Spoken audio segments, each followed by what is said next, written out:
नमस्कार दोस्तों, हर संडे की तरह आपके साथ जुड़ चुका हूँ। मैं कहीं न कहीं आपकी हेल्प करते रहता हूँ कि आपको बैंकिंग के परिचालन में आपको कोई दिक्कत ना हो और आप रेगुलेटरी कंप्लायंसेस अच्छी तरह से कर सकें, यही मेरी इच्छा होती है। अ, you know that last year I could not do much videos, but then there are now I have started doing those videos with my views on regulatory guidelines and all those things. Uh, I'm going to talk on one of the April 2024 circular, which perhaps could have escaped your attention. Why it could have escaped your attention is why do I feel so? Because the implementation of this circular was supposed to be done by the urban cooperative banks and of course almost every other banking and financial institutions from 1st of October 2024. It's hardly 3 months down the line.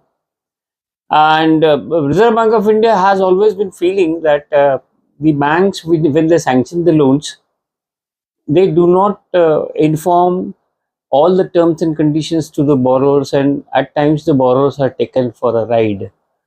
And therefore, like in the insurance industry, when you buy an insurance policy, there is a free lookup period. What is this free lookup period? You buy insurance policy, insurance company gives you 15 days time to reject the insurance even if you have paid the premium. You can reject the insurance for no reason whatsoever. आपने 1 तारीख को policy ले ली, 1 जनवरी को समझो policy आपने ली, तो आप 15 जनवरी तक फ्री लुकअप पीरियड आपको रहता है। और आपको अगर लगता है कि आपका डिसीजन गलत हो गया है, you can tell insurance company I don't want to buy the insurance. That free lookup period is given to you. Why this free lookup period is given? When insurance company issues your policy, the terms are explained there. And after reading those terms, you feel that couple of terms are not compatible to you or you do not like them. You can surrender the policy and walk away out of the insurance contract that you have entered. A similar contract, a similar obligation is now cast upon the banking industry, not only urban cooperative bank, but by the banking industry also. And not much has been talked about this particular circular. This circular is of 15th April 2024 based on the February 24 policy declarations by the then Governor of Reserve Bank of India. What they have been saying? They have been saying that the banks should issue a key fact statement, KFS, to the borrowers. What are the contents of these key fact statements? They're simple. Very simple. But then administratively, you have to ensure that you give a lookup period of at least 3 days to the borrower. इसका मतलब ये नहीं है कि आप की fact statement बनाओ, disbursement कर दो और बाद में उसको की फैक्ट स्टेटमेंट दे दो, ऐसा नहीं होगा. Before he executes the document and takes money from you, there has to be certain validity period, that's minimum 3 days. You can make it 7 days. इसका मतलब ये है कि आपने 1 जनवरी को किसी को लोन सैंक्शन कर दिया और वो 2 कैटेगरी में होगा, रिटेल वाला और एमएसएमई वाला. इन 2 कैटेगरी में अगर आपने लोन सैंक्शन कर दिया तो आपको उसको की फैक्ट स्टेटमेंट इश्यू करना है. 3 दिन के बाद में वो बोरोवर की फैक्ट स्टेटमेंट पढ़ेगा, आपके टर्म्स की डिटेल्स पढ़ेगा और डिसाइड करेगा आपसे लोन लेना है या नहीं लेना है. The option to reject the loan is now being given to the borrower after sanctioning. अब sanction करो, prepare a key fact statement, give it to him, obtain the signature that he has understood everything. मुझे याद है 20-25 साल पहले हम लोग जब रूरल बैंकिंग में काम करते थे, उस वक्त मैं जिस पब्लिक सेक्टर बैंक में काम करता था वहां पे एक कंसेप्ट होता था. वो कंसेप्ट ऐसा था, लोन मेमोरेंडम. और ये लोन मेमोरेंडम जो था वो रूरल इंडिया में, जैसे कि मैं महाराष्ट्र के रूरल एरिया में काम कर चुका हूं, वहां पे बोरोवर सब अंगूठा छाप होते थे. तो बोरोवर्स को उसकी भाषा में तुम्हारे टर्म्स एक्सप्लेन करना, वो एक्सप्लेन करने के बाद उसके लिए विटनेस लेना कि ये बोरोवर को पूरे टर्म्स समझ चुके हैं और फिर डिसबर्समेंट करना. This is a 25-year-old concept. In the public sector bank where I used to work. I worked with the public sector bank for almost 50 years. I feel that this key fact statement guidelines which has been issued by Reserve Bank of India under specified section, it would mean that if you don't follow, there would be penalization, and to avoid this penalization, from 1st of October, any new borrower, if you are not prepared key fact statement, you are doomed. You have to do that.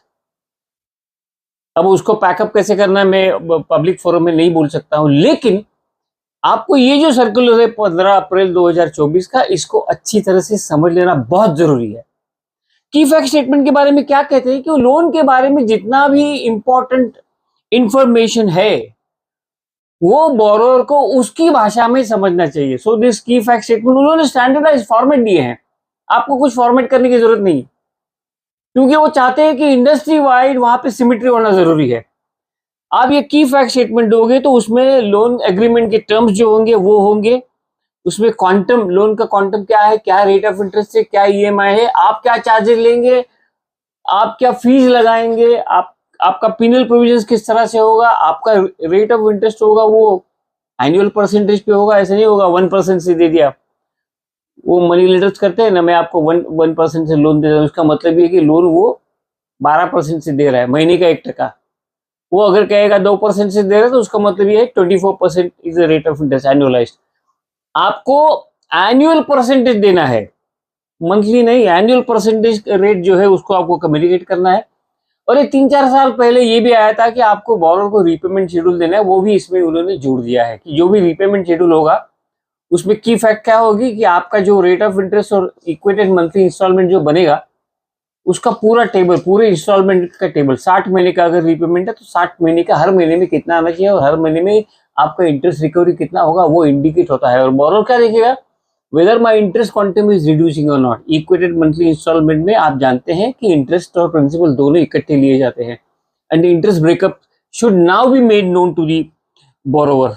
सभी regulatory entities, सभी regulated entities जो है या जो भी supervise entities है जो loans देते हैं इन्हें, रिटेल को और एमएसएमई को, उन्हें देना है। अब इसका मतलब ये है कि फिक्स डिपॉजिट के सामने देना है क्या, मुझे नहीं लगता है। लेकिन अगर जितने भी आपके रिटेल प्रोडक्ट्स है वो रिटेल प्रोडक्ट में आप अगर देते हो, जैसे व्हीकल है या एमएसएमई के लोन से, उसमें आपको ये की फैक्ट स्टेटमेंट देना है। वर्किंग कैपिटल हो तो भी आपको देना है, क्योंकि उसमें रिन्यूअल के कंडीशंस आने वाले हैं। और आप जो डॉक्यूमेंट्स उससे एग्जीक्यूट करेंगे वो डॉक्यूमेंट्स की की आर्गुमेंट्स वहां पे होने चाहिए। तो ये की फैक्ट स्टेटमेंट जो है, अगर आपने बनाया नहीं, आपने बैंक में इसको इम्प्लीमेंट नहीं किया है तो इम्प्लीमेंट कीजिएगा, क्योंकि अप्रैल के बाद में इसमें पेनल्टी लगना चालू हो जाएगा। आप जो भी चार्जेस लेने वाले हो, पीनल चार्जेस लेने वाले हो, वो आपको स्पेसिफिकली मेंशन करना पड़ेगा। इसके अलावा अगर आप कुछ बदलाव करते हो या रेट ऑफ इंटरेस्ट में या फिर चार्जेस में, तो आपको ये करना है, without explicit consent of the borrower you cannot change it. Lock stock and barrel change कर दिया, नहीं, you have to obtain their specific conditions and there is what they call it as a summary box। वो format जो है उसमें summary box सब आ गए हैं, और ये 1 अक्टूबर से ये आपको सिस्टम इन प्लेस लाना बहुत जरूरी है। इसके साथ में उन्होंने कुछ सर्कुलर्स कैंसिल कर दिए हैं। की फैक्ट स्टेटमेंट का पार्ट 1 क्या है, आसान है। आपको ये करना है कि आपको लोन अकाउंट नंबर नहीं देना है, क्योंकि लोन अकाउंट कब क्रिएट होता है, डिसबर्समेंट के बाद में। ये आपको की फैक्ट स्टेटमेंट देना है वो लोन अवेल करने के पहले with a validity period of minimum 3 days. तो ये आप क्या करेंगे, रिजर्व बैंक का ये कहना है कि इसमें आप इसको आइडेंटिफाइबल प्रपोजल नंबर डालो, obtain his consent as well.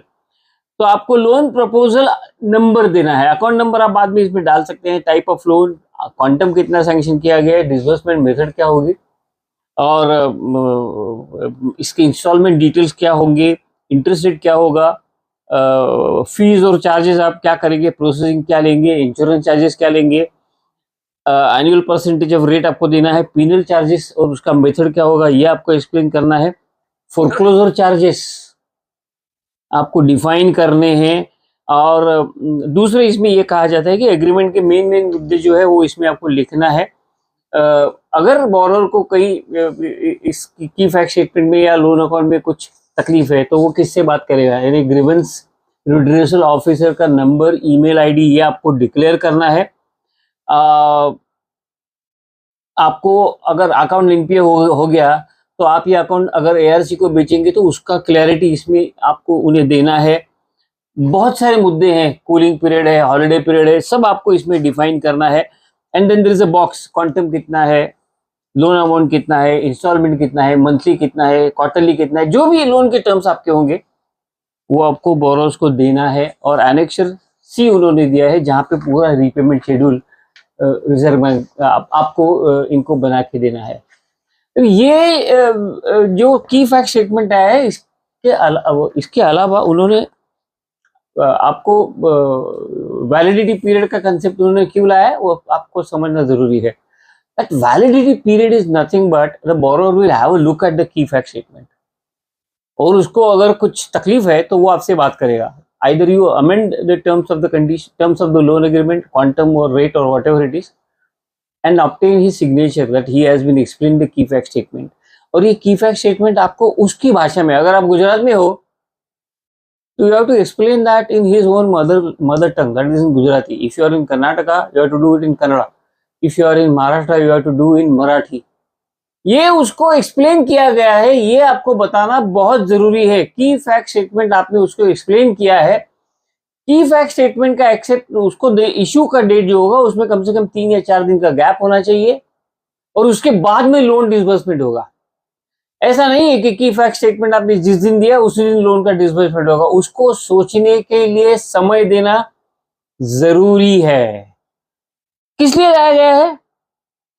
ये इसीलिए लाया है कि transparency and sharing of information, आपको उसको इंफॉर्मेशन इसलिए देना है कि वो लर्नड डिसीजन ले सके, पढ़ाई करके डिसीजन ले सके। कल जाके वो ये न कहे कि मुझे आपने कुछ बताया नहीं, मुझे कुछ पता ही नहीं। Normally what happens in branches, borrower comes, he signs on blank documents and then goes away, and then he contests कि मेरे ब्लैंक डॉक्यूमेंट पे सिग्नेचर कर दिए गए थे। हालांकि वो जीतना नहीं है क्योंकि आप लोग सब होशियार हो, क्योंकि उसके बाद में आप डॉक्यूमेंट भर के रखते हो। लेकिन अगर बाद में डॉक्यूमेंट भरते हो तो जहाँ पे ओवर राइटिंग हो गया है वो चैलेंज हो सकता है कि the change was done subsequently. So it's absolutely necessary की फैक्ट स्टेटमेंट जब आप उसको दोगे तो you can make one addition.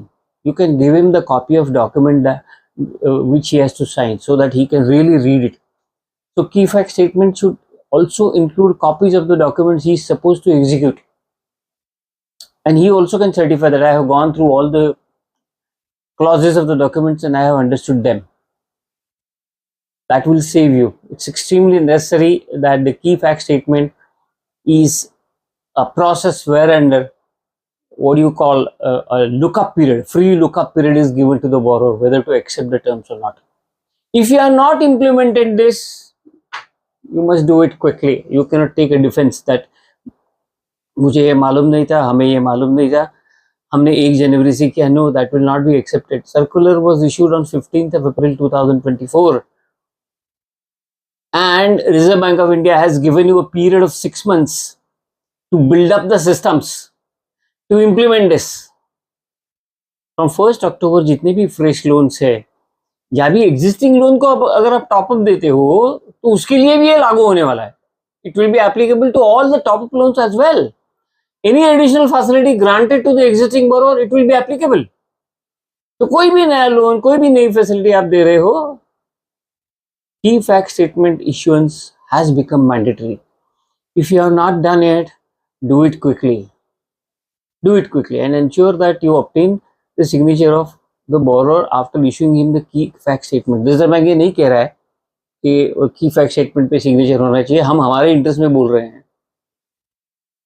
जो लोन मेमोरेंडम की मैं बात कर रहा था 20-25 साल पहले वो यही था, क्योंकि बोरोवर अनपढ़ होते थे, हम लोग उनकी सिग्नेचर लेते थे, उनको कुछ पता नहीं चलता था। तो उस वक्त हमारे बैंक में क्या किया था कि आप ये जो बेसिक डॉक्यूमेंट जो ले रहे हो, प्रॉमिसरी नोट ले रहे हो, एग्रीमेंट ले रहे हो, फलाना ले रहे हो, जो भी ले रहे हो, वो उसको समझाया गया है और उसको समझाने के बाद में उसका अंगूठा आप लेते थे। जहां जहां पे अंगूठा होगा वहां वहां पे विटनेस आपको लेना पड़ता है कि भाई इसको ये टर्म्स पूरी समझा दी गई है। So what is important? Things are changing, the banking dynamics are changing, the administrative work is going up, but you can build a system because this is not that difficult. But if you don't do that, you will have a wrath of Reserve Bank of India for non-compliance, because several sections that they have invoked And for us also, it's always better. Whenever you go for a legal recovery, the documents are not challenged because you have issued them the key fact statement. Challenging the document then is ruled out if you start the practice of key fact statement acceptance. हालांकि वो court में टिकता नहीं है, क्योंकि courts भी जानते हैं कि बोरोर फर्स्ट डिफेंस इज ये सिग्नेचर मेरी नहीं है, इन्होंने मुझे क्या दिया मुझे पता नहीं है, इन्होंने अपने अपने टर्म्स डिसाइड करके मुझे दे दिया, that is arrested. So one, under the garb of transparency, this is a defense for the bank is what I believe. If you are not implemented, please do that because that is in the interest of the bank. अगर आपको मेरे विचार मेरे videos अच्छे लगते हैं, like कीजिएगा, subscribe कीजिएगा, शेयर कीजिएगा. Thank you so much for watching.